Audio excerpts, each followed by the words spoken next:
I've always believed in paying attention to details. The small things, like the way a person shifts in their chair when they lie, or how their eyes dart away at the wrong moment. The way a smile can be too perfect, too rehearsed. It's a skill I picked up over time, mostly as a survival mechanism. And this morning, as I sat at my sister-in-law Caroline's dining table for our monthly family brunch, that skill was screaming at me. Jessica, my wife, placed a steaming cup of coffee in front of me. Her lips curved into that sweet, effortless smile she had perfected over the years. "Made you a special coffee, honey," she said, her voice smooth as silk. Now, I don't claim to be a coffee connoisseur, but I know how coffee should smell. I know the deep, earthy aroma, the rich bitterness that fills the air before you even take a sip. This was different. The second the steam hit my nose, something twisted in my gut. There was an underlying scent, faint but unmistakable, metallic. I didn't react, didn't let my face betray a single flicker of suspicion.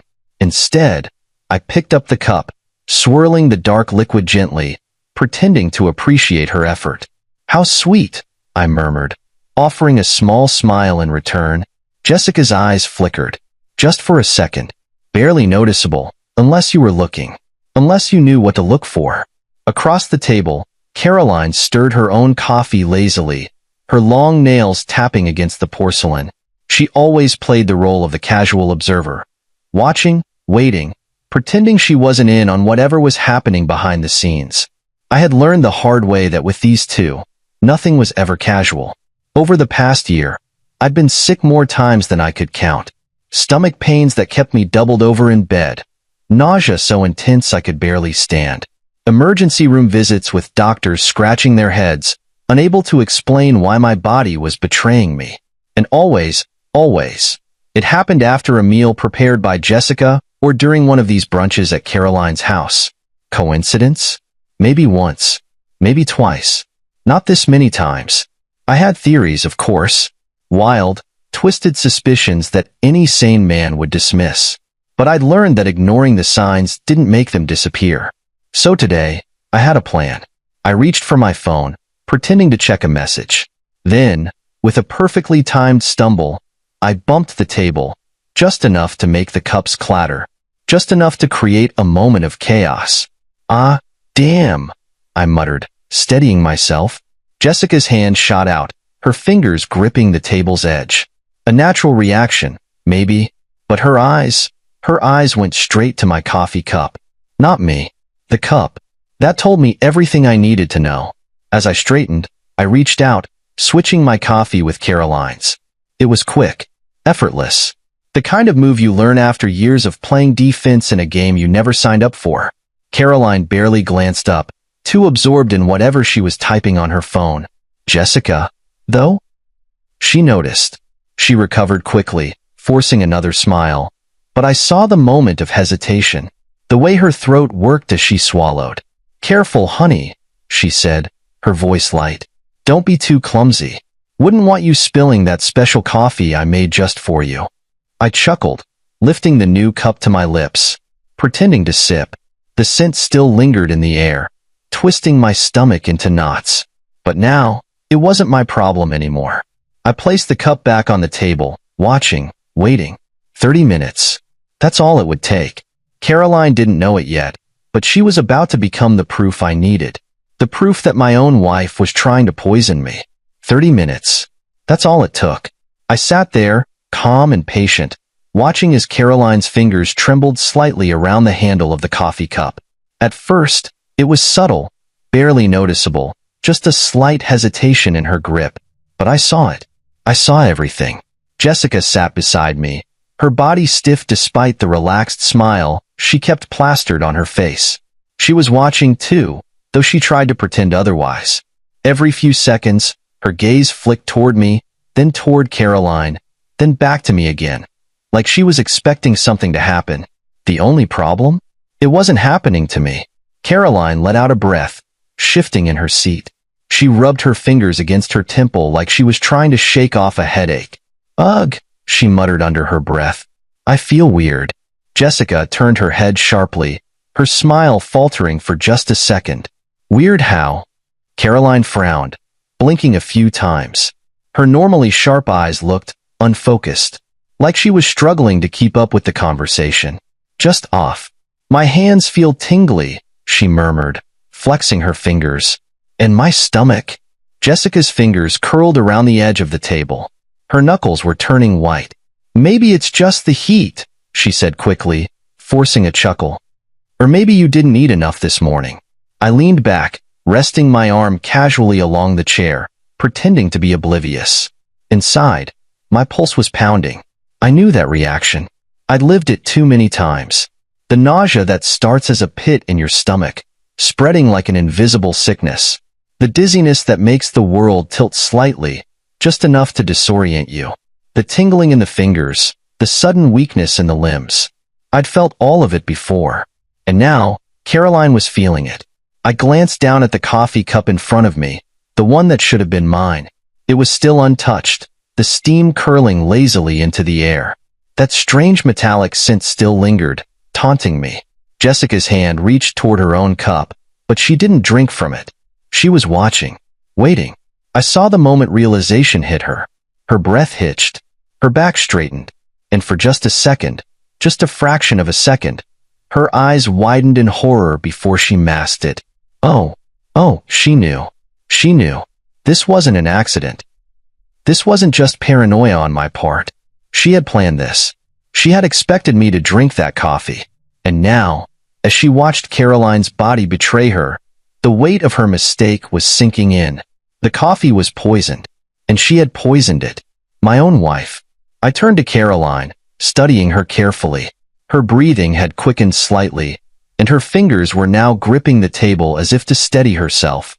Her usually sharp tongue had been replaced by sluggish confusion. What exactly did you put in that coffee, Jess? I asked, keeping my voice light, casual. Jessica flinched. What?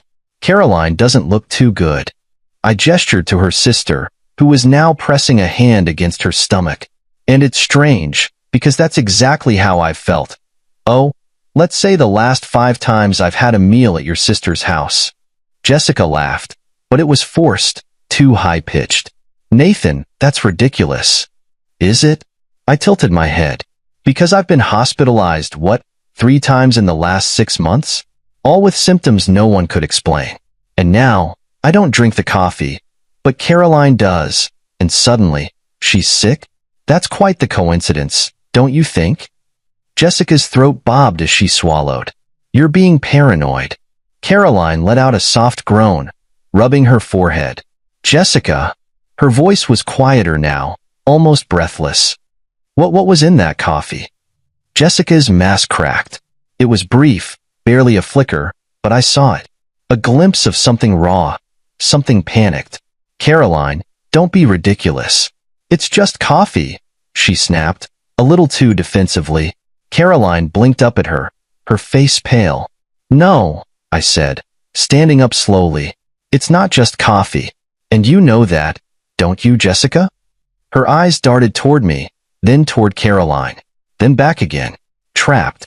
I pulled my phone from my pocket, unlocking it with a quick swipe of my finger.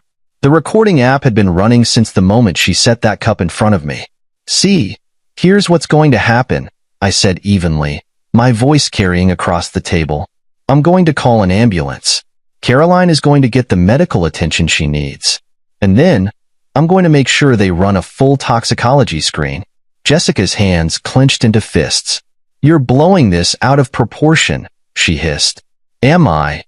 I raised a brow. Then why do you look like you just saw a ghost? She didn't answer. Caroline exhaled shakily. Jessica. Her voice trembled, her fingers pressing against her chest. Tell me the truth. Did you put something in that coffee? Jessica's lips parted, but no words came out. She didn't need to say it. Her silence was the answer. I pressed the call button. 911. What's your emergency? Yes, I said, my voice steady. I need an ambulance at 1207 Willow Creek Drive. My sister-in-law appears to be having a severe reaction to something in her coffee. Jessica's breath hitched. She had lost control of the situation. And now? Now, it was my turn to see how far this would go. The moment I hung up with 911, The air in the dining room grew suffocatingly thick. Jessica's face had lost all its color. Her fingers clenched into trembling fists at her sides. Caroline groaned, her forehead damp with sweat, gripping the edge of the table like she was trying to anchor herself to reality. I watched Jessica carefully. She was too quiet, not rushing to Caroline's side, not trying to comfort her, not showing the panic of a loving sister watching her sibling suffer. No, she was calculating. Her mind was working overtime, trying to figure out how to talk her way out of this. I wasn't going to give her the chance. You were never expecting me to make this call, were you? I said, my voice calm but firm. You thought I'd be the one slumped over this table, too dizzy to think, too weak to fight back. Jessica flinched, her lips pressing into a tight line. You're being ridiculous, she muttered, but her voice lacked conviction. This is just, Caroline probably just has a low tolerance for caffeine. I let out a humorless laugh. Right, because caffeine poisoning looks exactly like the symptoms I had last month. In the month before that. In the month before that. Jessica's nostrils flared. Nathan, stop it. I took a slow step toward her, lowering my voice. No, you stop it. No more gaslighting. No more brushing things off. I know what's been happening to me. And now, so does she. I gestured toward Caroline, who was now visibly shaking. And guess what, Jessica? You made a mistake today. You tried to poison me again. And now, the wrong person drank it. So tell me, what was in that coffee? Jessica's eyes darted toward the front door, as if she was considering bolting. That's when Caroline, her breath coming in sharp gasps, spoke. Jess, what did you do? Jessica whipped her head toward her sister, her panic morphing into something sharper, something almost desperate. Nothing. I didn't do anything, she snapped. Then why do you look so scared? I asked, tilting my head. You should be worried about Caroline right now, right? But you're not. You're worried about something else. Jessica turned to me, her eyes dark and frantic. Nathan, just think for a second. Why would I ever try to hurt you? I took another step forward. That's the question, isn't it? Caroline let out a shaky breath, her fingers curling weakly against the table. Oh my God, she whispered, realization dawning on her face. The board meeting. Jessica froze. And there it was, the crack in her armor. I felt something cold settle in my chest. I had suspected, but now, I knew. Caroline's voice was weak, but her words cut through the tension like a blade. That's why, isn't it? That's why you've been doing this to Nathan. She lifted her head, eyes glassy but filled with betrayal. You wanted him out of the way. Jessica clenched her jaw. You don't know what you're talking about. Caroline let out a bitter, rasping chuckle. Oh, I think I do. She turned to me, eyes flickering with something I hadn't expected, guilt. Nathan, I should have seen it. I should have known. I frowned. Known what? She swallowed hard. Jessica's been after your position at work for months. I exhaled slowly, my fingers curling into fists. Of course, the Henderson account, the biggest client of the year. The contract that had the potential to change everything. And I was leading the pitch. Jessica worked at the same firm, but she'd been struggling to land major accounts. She was good at what she did, but she didn't have the reputation I had built over the years. And Henderson? They had requested me personally.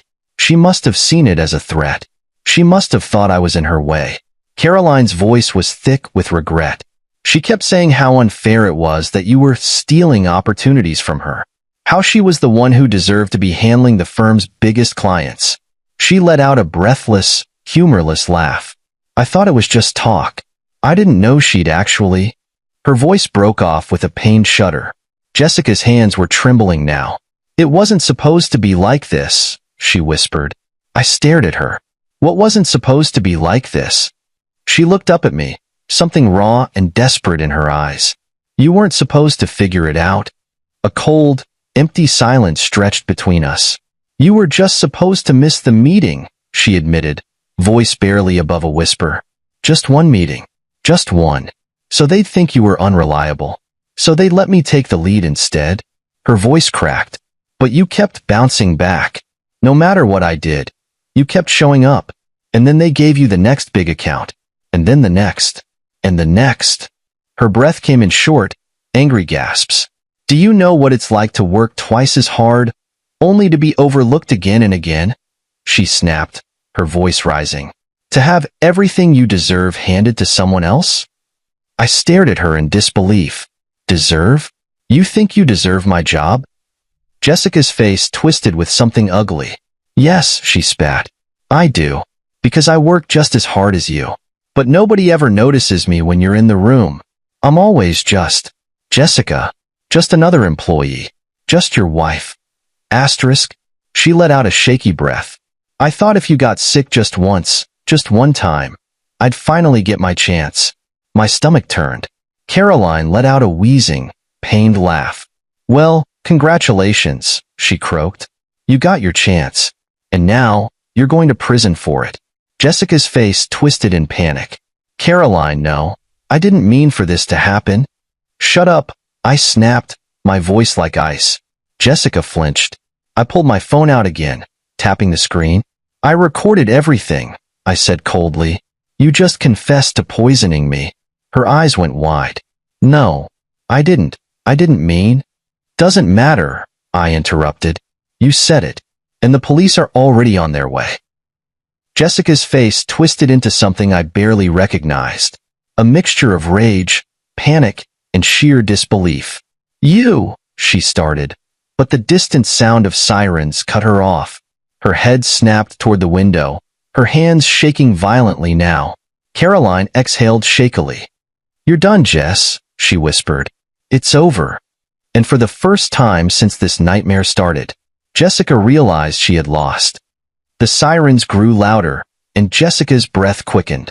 She looked like a cornered animal, eyes darting toward the front door, the windows, the hallway, anywhere that could offer an escape.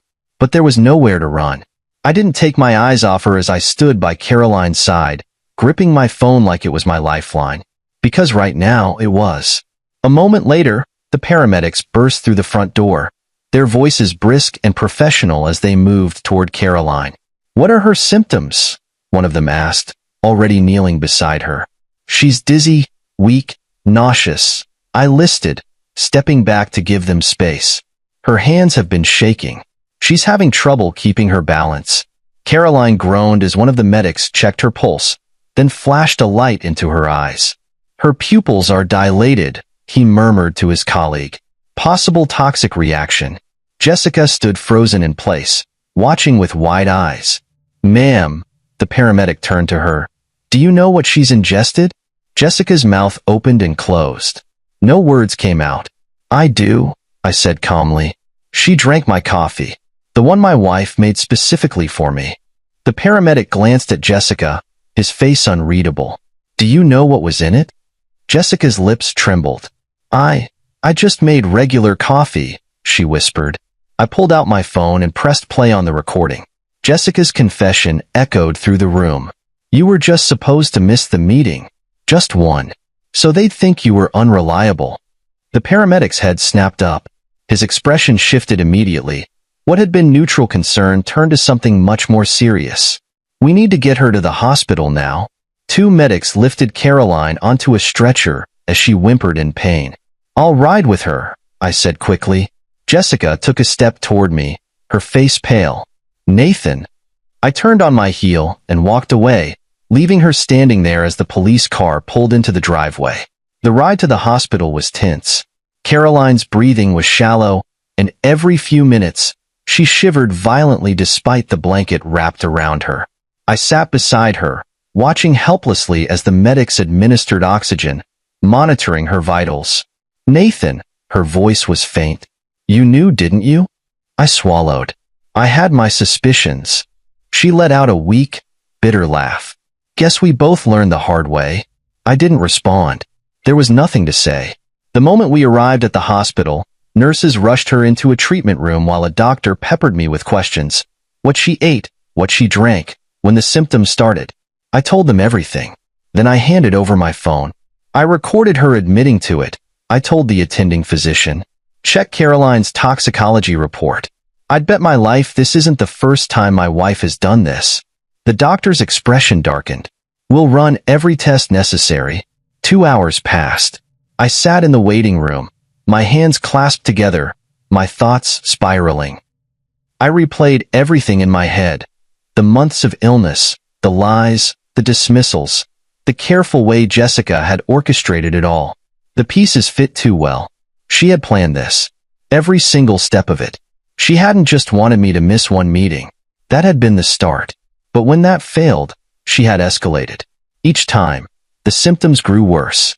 She had been slowly pushing, testing, seeing how far she could go without getting caught. And now, finally, she had gone too far. A door swung open, pulling me from my thoughts. Dr. Phillips, a tall woman with sharp eyes and silver-streaked hair, walked toward me. "She's stable," she said without preamble. "We were able to flush most of the toxins from her system. She's weak, but she'll recover." I exhaled a breath I hadn't realized I was holding. "And?" Dr. Phillips studied me for a moment. "You were right to be concerned. The toxicology report confirmed the presence of a non-lethal but highly potent compound, one that shouldn't be in any food or drink. We're running further analysis, but the initial results are alarming." My jaw clenched. "How alarming?" She hesitated, then handed me a tablet. The screen showed a list of chemical compounds, medical terms I barely understood, except for one word. "Rodenticide?" I said, my voice barely above a whisper. Dr. Phillips nodded grimly. "A slow-acting poison often used in pest control. In small doses over time, it causes fatigue, nausea, muscle weakness, but in concentrated amounts?" She met my gaze. "It could be fatal." My stomach churned. She hadn't just been trying to sabotage me. She had been trying to kill me. "Would you be willing to speak with law enforcement?" the doctor asked. I let out a slow breath. "I already have evidence, and I'm not stopping until she pays for what she's done." Dr. Phillips nodded, as if she had expected nothing less. Just then, a voice broke through the hospital's quiet hum. "Nathan." I turned, and there she was. Jessica, standing at the entrance of the waiting room, her hair slightly disheveled, her breathing uneven. 2 uniformed police officers flanked her, their hands resting on their holsters. "Don't say a word," one of them instructed. Jessica's eyes locked onto mine, filled with something I couldn't quite decipher. Fear? Desperation? Remorse? "I didn't mean to," she whispered. My blood ran cold. The officer nearest to her stepped forward. "Nathan Bennett, we'll need a formal statement from you." I stood up, leveling my gaze at my wife. The woman I had once trusted. The woman who had loved me, or at least pretended to. "Don't worry," I said, voice steady. "I'm ready to talk." Jessica's lips parted, as if she wanted to plead, beg, but she knew. She had already lost. The officer turned to her. "Jessica Bennett, you're under arrest for attempted poisoning, reckless endangerment, and conspiracy to commit harm." The words echoed through the hallway. Jessica inhaled sharply. "Nathan." I held up a hand. "Don't. Just don't." Her face crumbled. I turned away from her as the officers led her down the hall, their footsteps heavy against the tile floor. Dr. Phillips placed a hand on my shoulder. "This isn't over yet," she murmured. I nodded. No, it wasn't over. But for the first time in a long time, I wasn't the one at risk. Jessica was. And she was going to pay for what she had done. The hospital's fluorescent lights buzzed faintly above me as I walked into the small, sterile interrogation room. The walls were painted a dull beige, the air heavy with an unsettling stillness. Across the metal table, Jessica sat, her wrists handcuffed, her posture stiff. She looked different. Not just physically, though the stress of the last few hours had certainly taken its toll. Her hair was messier than I'd ever seen it, her eyes rimmed with exhaustion. But it was something deeper. For the first time in our marriage, she looked small. Jessica had always been calculated, always controlled. She was the kind of woman who never let a single strand of hair fall out of place, who could walk into a room and command attention with a single glance. But now, she was sitting in a police interrogation room, waiting to hear just how much of her life was about to collapse. I sat down across from her, folding my hands on the table. She didn't meet my gaze. "Why, Jessica?" I asked, my voice low but firm. Her shoulders tensed. "Don't act like you don't know," she muttered, still refusing to look at me. "I want to hear it from you." Jessica let out a breath, sharp, shaky. "I already told you. It wasn't supposed to be like this." I scoffed. "Oh, right. You only meant to make me sick, not kill me. That makes it so much better." She flinched at the sarcasm in my voice, but I didn't care. "I need to understand," I continued, my tone even. "I need to know how the woman I married, the woman I loved, could do something like this." Finally, she lifted her eyes. And for a brief moment, I saw it. The flicker of something beneath the cold calculation. Regret? Shame? Or just the horror of getting caught? Jessica inhaled slowly. "Do you know what it's like, Nathan?" she asked softly. "What?" "To be invisible," she whispered. I frowned. "Jessica, what the hell are you talking about?" She let out a bitter laugh. "You don't get it. You never had to get it. Everything has always been so easy for you." Her gaze sharpened, her fingers curling into fists. "You walk into a room, and people listen to you. They respect you. They want to work with you. Meanwhile, I've spent years busting my ass at that company, and no one ever saw me." I exhaled through my nose, keeping my emotions in check. "So you decided to poison me? That was your solution?" Jessica clenched her jaw. "It wasn't supposed to go this far." "You keep saying that." I leaned forward. "But it did." Her throat bobbed as she swallowed hard. "I just wanted a chance. A real chance. But every time I thought I had an opportunity, you were there. Taking every promotion, every major client, every account I worked twice as hard for." Her voice wavered. "So yeah, at first, I just wanted you to slow down. Just enough for people to finally see me." I shook my head in disbelief. "You don't sabotage people you love, Jessica." She blinked rapidly, as if my words had struck her, but she didn't deny it. "You know what the worst part is?" I asked, my voice growing rough. "I trusted you. Even when I started getting sick, I never wanted to believe that it could be you." Jessica's face twisted, her jaw tightening. "And yet, you did." I narrowed my eyes. "Because the truth was impossible to ignore. You made sure of that." Silence stretched between us, thick with all the things left unsaid. Then, quietly, Jessica spoke again. "And Caroline?" I tilted my head. "What about her?" She let out a slow breath.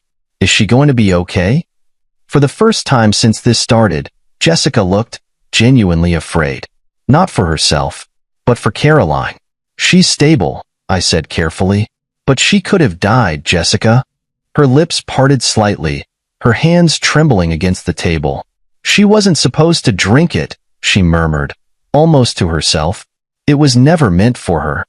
I leaned forward, and I was never supposed to figure it out. But here we are.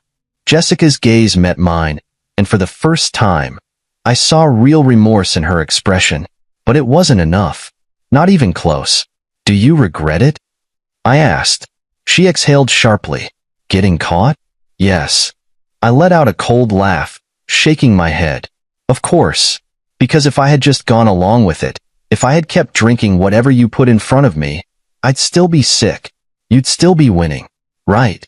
Jessica didn't answer. That's what I thought. Another long silence passed. Then Jessica took a deep breath, squaring her shoulders. "I should talk to my lawyer," she muttered. I stared at her for a moment, then nodded slowly. "Yeah, you should." I stood up, pushing the chair back. Jessica's eyes flickered with something. Maybe she had expected me to say more. Maybe she had hoped for some kind of absolution. But I wasn't offering it. Not after everything. "I'm done, Jessica." My voice was firm, unwavering. "You made your choices. Now you have to live with them." She didn't argue, didn't beg. She just watched as I turned and walked out the door. The second I stepped into the hallway, the weight on my chest lifted. Jessica had spent months trying to tear me down, trying to make me weak, but she hadn't won. I was still standing. And now? Now, I was ready to watch her fall. The moment I walked out of that interrogation room, I knew there was no going back. Jessica's betrayal was no longer a suspicion or a nightmare that haunted me in the quiet hours of the night. It was real. And now, she was going to pay for it. Detective Morrison, the lead investigator, met me just outside the room. He was a tall, broad-shouldered man with tired eyes, the kind of cop who had seen far too much of the worst parts of humanity. "Well," he said, exhaling as he flipped through a small notepad. "That was interesting." I crossed my arms. "You heard everything?" He nodded. "Every damn word." Jessica's confession, what she said, what she didn't say, was enough to confirm what I already knew. This wasn't just some misunderstanding or a desperate woman making a mistake. It was intentional. Morrison shut his notepad and gave me a long, assessing look. "We're moving forward with formal charges. But we need more than just her words to ensure this sticks in court." I squared my shoulders. "What do you need?" He motioned for me to follow him down the hall. "We've already gotten a warrant for a search of your home," Morrison explained as we walked. "If she's been poisoning you for months, she had to keep whatever she was using somewhere. The toxicology report from your sister-in-law already confirmed foreign substances in her system, ones that don't just end up in coffee." I clenched my jaw. "So, if we find the source, then we have a rock-solid case," Morrison confirmed. We reached the main hospital entrance, where two uniformed officers stood beside their patrol car, waiting. My heart pounded against my ribs as the reality of the moment settled in. Jessica's life, the one she had so carefully built, so desperately protected, was about to come crumbling down. And for the first time, I didn't care. When we arrived at the house, it was surreal walking into what had once been my home. The officers moved through the rooms with practiced efficiency, opening cabinets, drawers, even checking behind the fridge. I stood in the doorway of our bedroom, watching as one of the officers went through Jessica's nightstand. "You lived with her every day," Morrison said beside me. "Did she ever seem nervous? Like she was hiding something?" I let out a slow breath. "She was careful. Very careful. She never left anything obvious out in the open. But I knew Jessica, and I knew she wasn't invincible." We moved to the kitchen next. One officer was already digging through the spice cabinet, another checking the pantry. The detective in charge of collecting evidence turned to Morrison. "We've got something." I followed them to the lower cabinet near the sink. The officer pulled out a small black box, setting it carefully on the counter. It looked unremarkable at first, just an ordinary storage container. But when they opened it, the air in the room shifted. Inside were bottles. Small, carefully labeled vials of substances I didn't recognize. Some with their original pharmaceutical labels, others without. Morrison picked one up, his expression darkening. "This," he said, handing it to the evidence tech, "isn't something you buy at a grocery store." I stared at the collection, my stomach churning. All this time, Jessica had been keeping stock of whatever she had been using on me, like I was some experiment. One of the officers handed me a piece of folded paper. "You might want to see this." I unfolded it, my hands tightening around the edges. It was a list. Dates. Dosages. Effects. She had documented everything. Every single time I had fallen ill. Every headache. Every emergency room visit. Every unexplained sickness. Jessica had written it all down, like she was conducting some kind of sick, twisted study. Morrison let out a low whistle. "Well, this is damning." I swallowed hard, feeling my pulse roar in my ears. "You're telling me?" The realization hit me like a truck. She never planned on stopping. If I hadn't switched that cup with Caroline's, if I hadn't started questioning things, would I have survived the next dose? Would she have gone all the way? The thought sent ice through my veins. Morrison motioned to the officers. "Bag all of it. We're done here." Back at the station, I watched from a distance as Jessica was led from her holding cell to a different interrogation room. She didn't fight, didn't try to run. But when she caught sight of me through the window, she hesitated. For just a moment, I saw something flicker in her eyes. Regret? Or just fear of what happens next? Detective Morrison gestured for me to step inside the observation room. From here, I could see and hear everything, but Jessica couldn't see me anymore. He sat across from her, setting the black box on the table with a thud. Jessica's entire body tensed. Morrison leaned forward. "You recognize this, don't you?" She didn't answer. "You kept records," he continued, tapping the sheet of paper I had read earlier. You documented every time you poisoned your husband. The amounts, the effects, even how much stronger you needed to make it each time. Jessica's jaw tightened. Morrison tilted his head. Tell me, Jessica, was there ever going to be a point where you stopped? Or was Nathan just a problem you were planning to permanently remove? She inhaled sharply, but again, she didn't deny it. Morrison sat back, shaking his head. Here's the deal. You're facing multiple charges, and trust me, none of them are going away. The evidence speaks for itself. He gestured to the vials. These chemicals don't just end up in someone's coffee by accident. Jessica's hands trembled slightly in her cuffs. I didn't. I wasn't trying to. Save it, Morrison cut in. The only thing left for you to decide is whether you want to fight this in court or cooperate. Jessica's face twisted, her breath uneven. Morrison didn't press her. He didn't need to. Because we both knew the truth now. There was no coming back from this. Jessica had destroyed her life with her own hands. And as much as part of me wanted to feel sorry for her, I just couldn't. This was justice. The courtroom was silent as the judge entered, his expression unreadable. I sat in the front row, my hands clenched together, watching as Jessica was led inside. She looked different from the woman I had married. Smaller, weaker, as if the weight of her crimes had finally settled on her shoulders. She didn't look at me. Not once. The trial had been long, grueling, and painfully public. The media had gotten hold of the story early on. A successful businessman poisoned by his own wife in a slow, methodical attempt to destroy his career. The details were too sensational for them to ignore. Jessica's defense team had tried everything.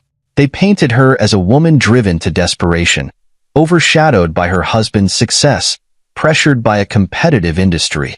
They argued that she hadn't meant to cause permanent harm, only to level the playing field. But the evidence was overwhelming. The prosecution had laid it all out, piece by piece. 1. The toxicology reports, the substances found in Caroline's system were traced directly to the vials recovered from our home. The slow-acting poison had been used in varying doses, just enough to cause sickness without immediate suspicion. 2. The recordings, my secret recordings from the brunch, where Jessica confessed to sabotaging me, were played for the jury. The sound of her voice, laced with frustration and entitlement, sealed her fate. 3. The documented pattern, the handwritten notes from our kitchen cabinet, Jessica's detailed log of my symptoms, had been particularly damning. The prosecutors called it a systematic experiment in cruelty. 4.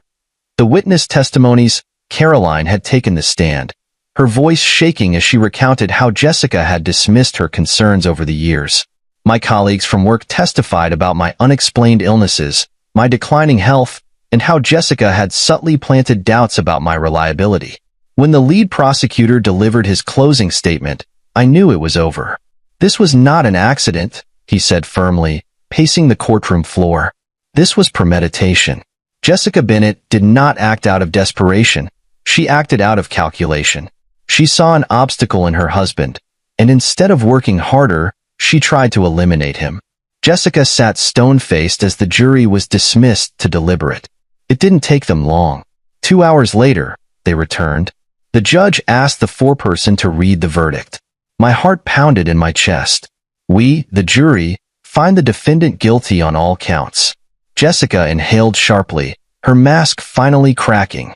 I let out a slow breath, closing my eyes for just a moment. It's over. The judge wasted no time. Given the overwhelming evidence, Jessica was sentenced to 25 years in prison without the possibility of parole. The words echoed in the courtroom, a final, undeniable truth. I didn't celebrate. I didn't cheer. Because in the end, no one won. Jessica had lost her freedom, her career, and everything she had once valued. And me? I had lost a woman I had once loved. After the sentencing, I stepped outside the courthouse, the crisp air biting against my skin. Reporters were already swarming, their cameras flashing as they shouted questions. How do you feel now that justice has been served? What would you say to Jessica if you had the chance? I ignored them, because the truth was, I didn't feel anything. Not relief, not anger, not even satisfaction. Just exhaustion. A soft voice pulled me from my thoughts. Nathan. I turned. Caroline stood a few feet away, her face pale but steady. She was still recovering, but she looked stronger than she had that day at the hospital. You okay? I asked. She let out a small, bitter laugh. Am I okay? My sister just got sentenced to prison for trying to poison my brother-in-law. So no, not really. I sighed. Yeah, same here. For a long moment, neither of us spoke. Then Caroline shook her head. I don't understand her, she murmured. She had everything. A good career. A husband who loved her. A life she built from nothing. And she threw it away. I didn't respond right away, because I didn't understand it either. I think, I said finally, Jessica convinced herself that nothing she had was ever enough. Caroline exhaled, rubbing her arms against the cold. You think she regrets it? I thought back to the courtroom, to the way Jessica had stared blankly at the table as the judge read her sentence. I don't know, I admitted, but it doesn't really matter anymore. Caroline nodded. Because in the end, Jessica's regrets wouldn't change anything. She had made her choices, and now, she had to live with them. Months passed. Life slowly moved forward. Jessica's trial had been a spectacle, but soon, people found new stories to obsess over. The headlines faded. The whispers at work quieted. And I healed. It wasn't instant. It wasn't easy. But day by day, I rebuilt. The Henderson account, the very contract Jessica had tried to sabotage, ended up solidifying my career. After hearing about the trial, the firm doubled down on their trust in me, offering more opportunities, more clients, more success than I had ever imagined. Jessica had tried to destroy me, and in the end, all she had done was make me stronger. 1 year later, I stood at the podium of a corporate event, staring out at the sea of faces in front of me. I had been invited as a keynote speaker, a recognition of my resilience, my work ethic, my success. As I stepped up to the microphone, I let the moment settle. Then, I spoke. Success isn't just about talent or hard work, I began. It's about integrity. It's about the relationships we build, the trust we earn. I paused, my mind flickering back to everything I had been through. Sometimes, I continued, the biggest obstacles in our lives come from the people closest to us. And when that happens, we have two choices. We can let it break us, or we can let it fuel us. A quiet murmur ran through the crowd. I smiled faintly. I chose to rise, I finished. And I'm standing here today because of it. The room erupted in applause. And as I stepped away from the podium, shaking hands with my colleagues, I realized something. I had survived. Jessica had tried to take everything from me. But in the end, I was the one who won. 1 year. It had been exactly 1 year since the trial ended. 1 year since Jessica had been sentenced to 25 years in prison. 1 year since I had walked out of that courthouse, carrying the weight of betrayal, relief, and exhaustion all at once. And yet, despite everything, I was still here. Stronger. Thriving. I took a slow sip of my coffee, the first cup I had truly enjoyed in a long time, before setting it down on the polished mahogany desk in front of me. My office was quiet, save for the distant hum of traffic outside the high-rise window. The skyline stretched before me, a reminder of how much had changed in just 12 months. A year ago, I had sat in this very chair, my mind clouded with doubt, betrayal eating away at me like a slow poison. My career had been in shambles, my personal life even worse. I had spent months questioning everything, how I could have been so blind, how I had let someone I loved so deeply turn against me. But that was then. And now? Now, I was at the top of my game. After the trial, the Henderson account, the very project Jessica had tried to sabotage, became one of the most successful campaigns our firm had ever handled. Clients took notice. My reputation grew. And as Jessica faded into irrelevance, I rose higher than ever before. Nathan? I glanced up from my desk as my assistant, Lauren, stepped into the office. You have a call online too. It's from Nashville State Correctional. I went still. I didn't need to ask who it was. Jessica. I hadn't spoken to her since the trial, hadn't written, hadn't visited, hadn't acknowledged her existence. And yet, here she was, reaching out from the prison cell she had so carefully crafted for herself. Lauren hesitated. Want me to tell them you're unavailable? I stared at the blinking light on my phone, debating. Then I nodded. Yeah, do that. She gave me a knowing look before disappearing down the hall. I leaned back in my chair, exhaling slowly. Jessica had already stolen enough from me. My time, my trust, my peace of mind. I wasn't about to give her another second. That evening, I met Caroline for dinner. It had become a tradition of sorts, checking in with each other, making sure we were both healing in our own ways. She had struggled after the trial, too. Losing her sister had left a void in her life, even after everything Jessica had done. Guess who called me today? I said as I poured her a glass of wine. She didn't even hesitate. Jessica? I raised an eyebrow. How'd you know? Caroline let out a tired laugh. She called me last week. I frowned. And? She shrugged.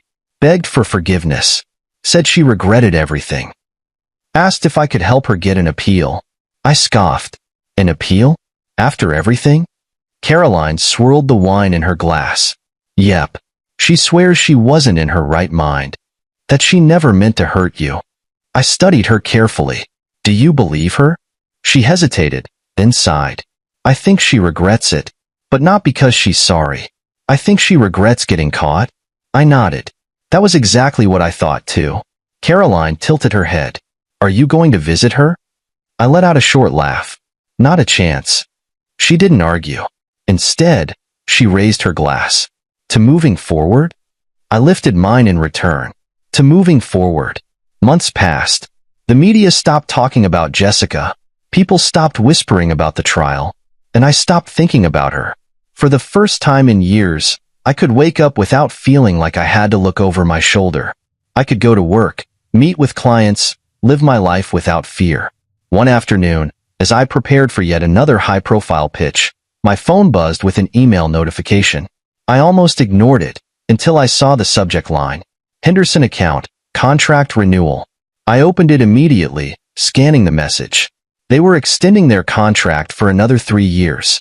I sat back in my chair, a slow smile spreading across my face. Jessica had tried to take everything from me. And yet, despite all her efforts, I was still winning. That weekend, I took a trip out to the lake. I hadn't been back since before everything happened, but standing there, watching the water ripple under the afternoon sun, I felt a sense of peace I hadn't felt in a long time. I pulled out my phone and scrolled through my saved messages. Then, with a deep breath, I deleted every single one of Jessica's texts. The ones where she had played the doting wife. The ones where she had pretended to care. The ones where she had sent passive-aggressive remarks about my career, my success, my future. One by one, I erased them. And with each deleted message, I felt lighter, freer. Jessica's name no longer held weight over me. Her choices, her betrayal, her downfall. It was hers to carry now, not mine. And as I walked back to my car, taking one last look at the lake, I smiled. Not because I had won, not because she had lost, but because, after everything, I had finally found what she never could. Peace.